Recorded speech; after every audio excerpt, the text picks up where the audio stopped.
Kilala bilang physically fit ang bagong PNP chief na si Nicolas Torre III. Yung ating chief PNP, nakaka-perform yun ng 100 push-ups.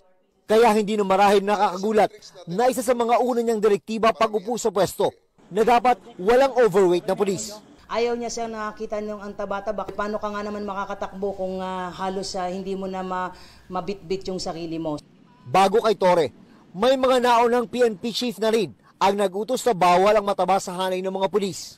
Pero sabi ng bagong liderato ng PNP, panahon na muling seryosohin ng mga pulis sa kanilang annual physical fitness test at disiplina sa pangangatawan, mababa o mataas man ang kanilang ranggo. Ano nga ba ang parusa sa mga pulis na hindi makakapasa sa physical fitness test o PFT?